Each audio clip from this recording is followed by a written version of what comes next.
النساء آیه مبارکه 92 الی 94 صفحه 93. اعوذ بالله من الشیطان الرجیم بسم الله الرحمن الرحیم. الله متعال در آیه قبلی بیان فرمود که هرگاه در مقابل شما کفار حربی قرار میگیره، در این صورت شما اونا را اسیر بگیرین و یا از بین ببرین. در اینجا پروردگار متعال این بیان میکنه که برای هیچ مؤمن زیبنده نیست که مؤمن دیگی را بکشه مگر ای که اگر به خطا بوده باشه.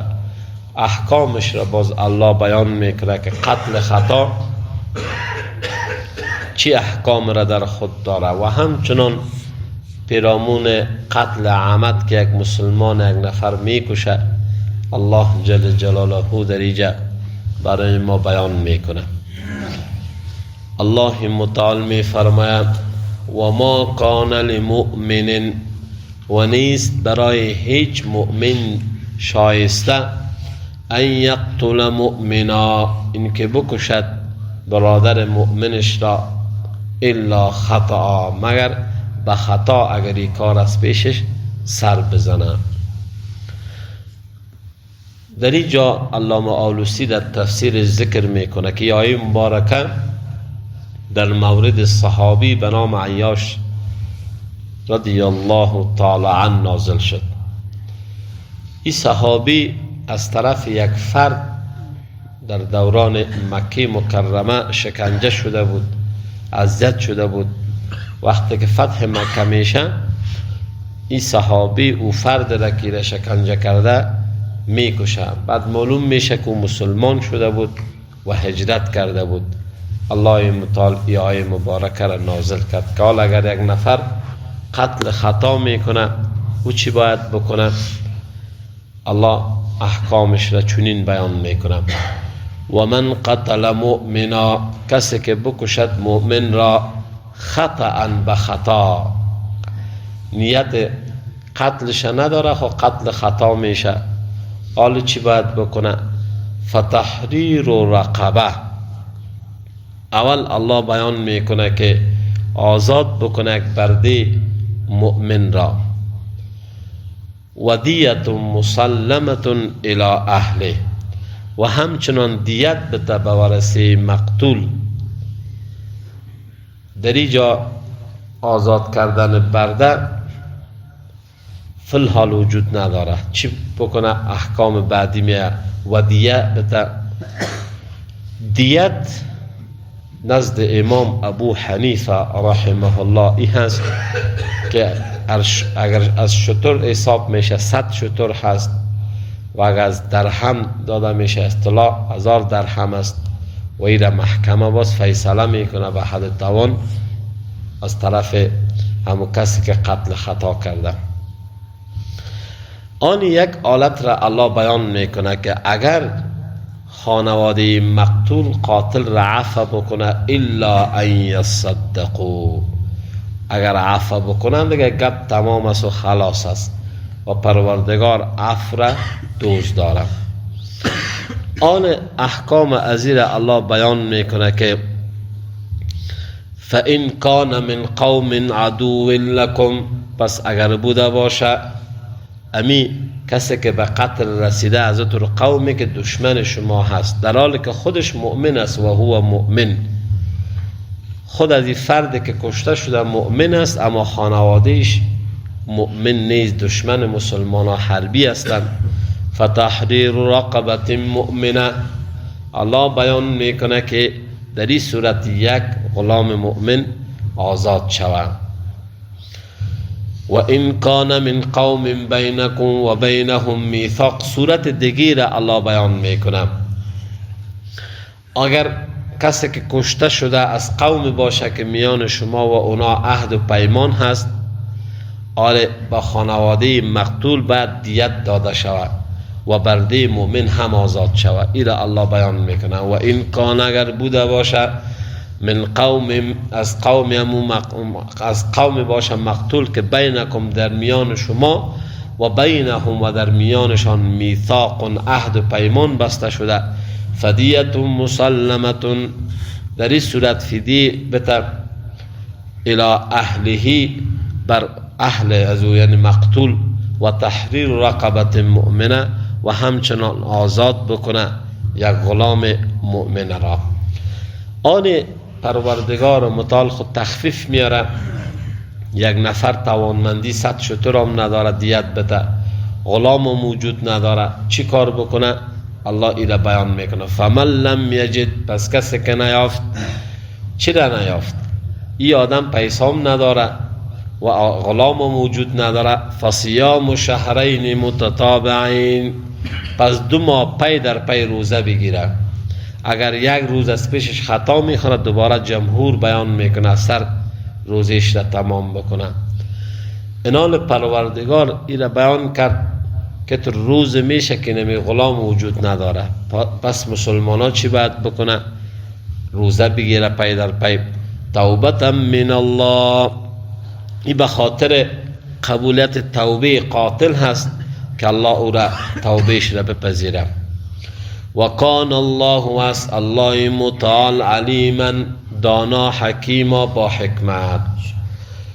در اینجا حدیث از رسول الله صلی الله علیه و سلم هم است که در 3 مورد حاکم شرعی حکم صادر میکنه به قتل یک مسلمان.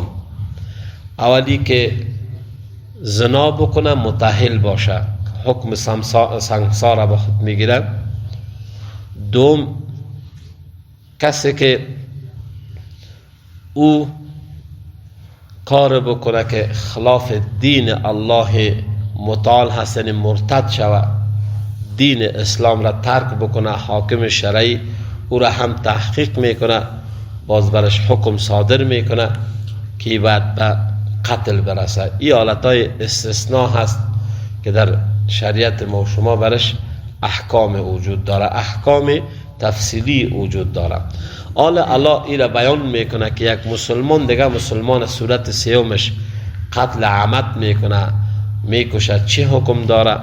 در اینجا قصاص هسته که ولکم فی القصاص حیات. الله در سوره مبارکه بقره بیان کرده که برای شما در اجرای حکم قصاص زندگی هست. هرگاه حکم شریعت در زمین جاری شود، امن آرامش و اطمینان میان مسلمان ها به وجود میاد. الله بیان میکنه و من یقتل مؤمنا، کسی که بکشد مؤمن را متعمدا، به قصدی یک مسلمان بکشه، فجزاؤه جهنم، جزای از او دوزخ است، خالدا فیها، همیشه در دوزخ میمانم، و غضب الله علیه، و غضب الله بر از او میشه، و لعنه، و الله او را لعنت میکنه، و اعد له عذابا عظیما، از الله متعال مهیا کرده به او عذاب بزرگ را. در اینجا علما نظریات داره که یک مسلمان قتل عمد کرده ابدالابد در جهنم میمانه. جمهور در تفاسیر ذکر میکنه که مرادی است که یک مدت طولانی در جهنم قرار میگیره. از این که مسلمان است، ایمان آورده، امید است که پروردگار بعد از یک مدت طولانی او را مورد عفو بخشش قرار بده. بعد از این الله متعال برای مسلمانا این را بیان میکنه که شما تحقیق داشته باشین. یک کسی که میاد پیش شما برتان سلام میده، اتر فکر نکنین که او مسلمان نشده از تحت شما را سلام میده. در این رابطه تحقیق بکنین. آیه مبارکه زمان نازل میشه که جماعت از مسلمانا یک کسی را که کوچی میباشه رمه داره میاد به مسلمانا سلام میده، اما مسلمانا فکر میکنه که نفر دشمن است، از ترس سلام داده ایره میکشن و مالش را به غنیمت میگیرن.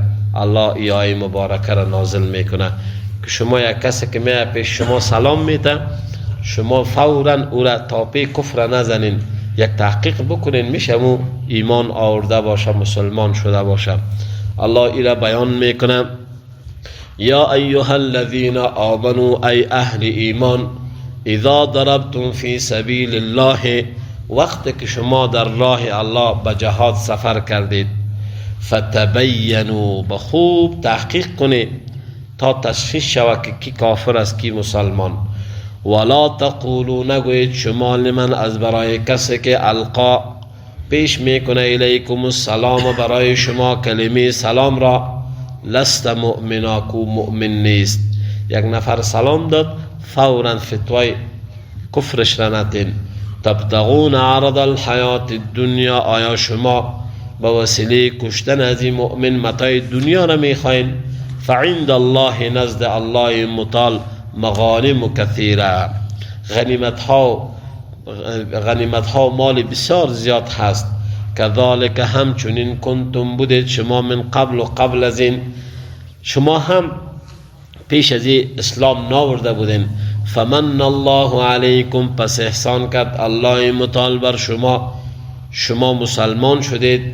فتبینوا، پس تحقیق بکنید در یک مورد. چقدر خواهرای ما و شما در جامعه ما به خاطر یک تلفن، به خاطر یک زنگ عادی حتی کشته شدن و شکنجه شدن، در حالی که در هر مورد مسلمان باید تحقیق بکنه، سخن یک نفر از او نپذیره. حتی علما ایره هم بیان میکنن که اینمی قصاص که هست و جاری کردن احکام الهی، این به ذمه امیر مسلمان ها هست. نمیتونه یک فرد بدون محکمه، بدون تحقیق یک کس جزا بده، ایره اسلام اجازه نمیده. ان الله، راینا الله متعال کان است، بما تعملون خبیرا، با آنچه که شما میکنی آگاه هست، از حالت شما الله با خبر هست. و آخر دعوانا ان الحمد لله رب العالمین.